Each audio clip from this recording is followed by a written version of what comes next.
مردی مسلح به اسلحه و چاقو شامگاه شنبه به لابی محل برگزاری ضیافت شام انجمن خبرنگاران کاخ سفید در واشنگتن حمله کرد.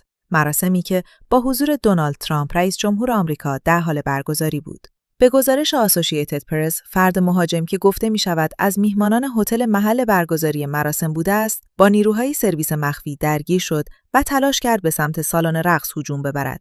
در پی این حادثه، حاضران با شنیدن صدای تیراندازی به زیر میزها پناه بردند و نیروهای امنیتی محل را تحت کنترل قرار دادند. پلیس اعلام کرده است مهاجم به تنهایی اقدام کرده، اما انگیزه او هنوز مشخص نیست و تحقیقات ادامه دارد. او بازداشت شده و قرار است روز دوشنبه در دادگاه حاضر شود. ترامپ در این حادثه آسیبی ندید و به سرعت از محل خارج شد.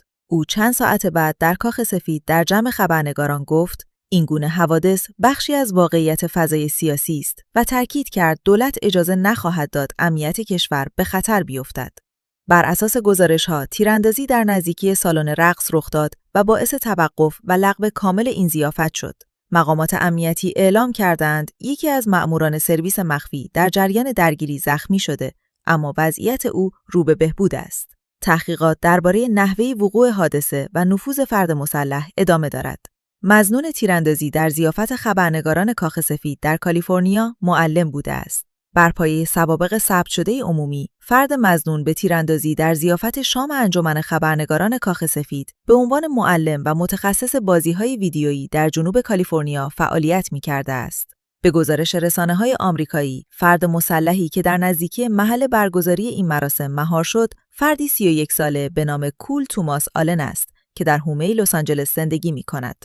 بررسی حساب کاربری او در وبسایت کاری لینکدین که با نام و تصویر این فرد مطابقت دارد نشان می‌دهد او به صورت پاره‌وقت در حوزه آمادگی آزمون و تدریس خصوصی مشغول به کار بوده است. وی در دسامبر 2024 نیز به عنوان معلم ماه از سوی آموزشگاه محل کارش برگزیده شده بود. هدف تیرانداز مقام‌های دولت ترامپ بود، اعترافی که پرده از یک سوء قصد سیاسی برداشت. شبکه CBS آمریکا گزارش داد مظنون تیراندازی در حاشیه مراسم شام خبرنگاران کاخ سفید پس از بازداشت به مأموران اعتراف کرده که قصد داشته مقام‌های دولت رئیس جمهور ایالات متحده آمریکا دونالد ترامپ را هدف قرار دهد. این اعتراف ابعاد تازه‌ای از این حمله را آشکار کرده و نشان می‌دهد ماجرا صرفاً یک حادثه امنیتی پراکنده نبوده، بلکه با نیت هدف گرفتن چهره‌های ارشد دولت ترامپ انجام شده است. طبق گزارش‌ها در این حادثه دونالد ترامپ آسیبی ندیده است.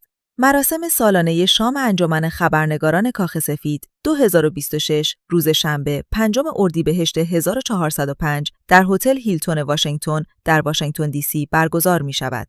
این مراسم از آنجای اهمیت بیشتری دارد که دونالد ترامپ به عنوان فرمانده کل قوا برای نخستین بار در آن شرکت می‌کند. این مراسم صدها خبرنگار و مدیر رسانه‌ای واشنگتن را برای جمع‌آوری کمک‌های مالی جهت بورسیه‌ها و جوایز گرد هم می‌آورد. این نخستین بار بود که ترامپ پس از رسیدن به ریاست جمهوری از سال 2016 در این ضیافت شرکت می‌کرد. ترامپ پیش از این در سال 2024 در جریان یک گردهمایی در باتلر ایالت پنسیلوانیا هدف سوء قصد قرار گرفته بود. در آن زمان یک فرد مسلح چندین گلوله شلیک کرد که منجر به کشته شدن یکی از حاضران و زخمی شدن جزئی گوش رئیس جمهور شد. چند ماه بعد، پس از آنکه یکی از مأموران سرویس مخفی لوله‌ای تفنگی را دید که از میان بوته‌های اطراف زمین گلف وست پان بیچ، جایی که ترامپ در حال بازی بود، بیرون زده بود، مرد دیگری بازداشت شد. هتل هیلتون واشنگتن که ضیافت شنبه در آن برگزار می‌شد، همان مکانی است که رونالد ریگان، رئیس جمهور جمهوری‌خواه، در سال 1981 هدف شلیک یک ضارب قرار گرفت.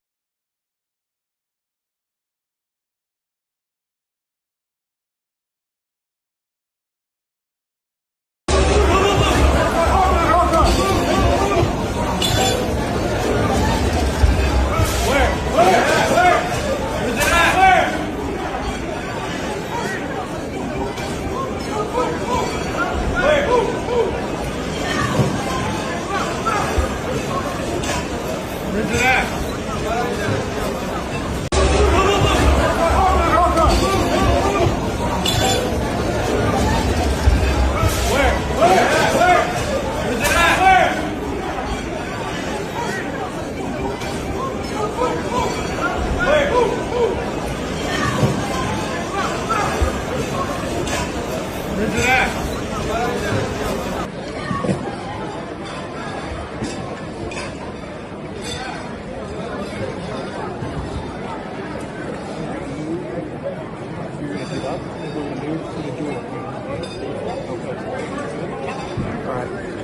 Katie, do you have all your stuff? Yep, I'm fine. So.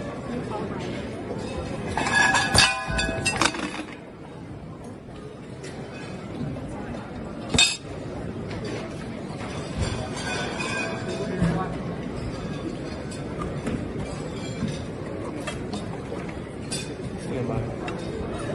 Yes, sir.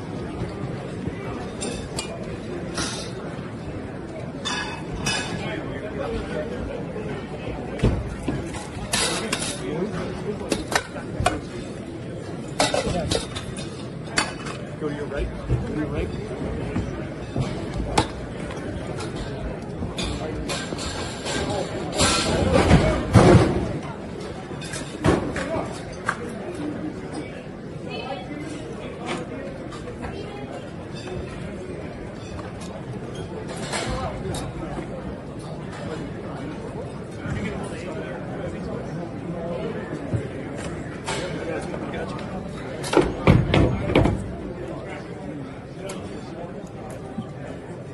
Let's push out back there. Yeah.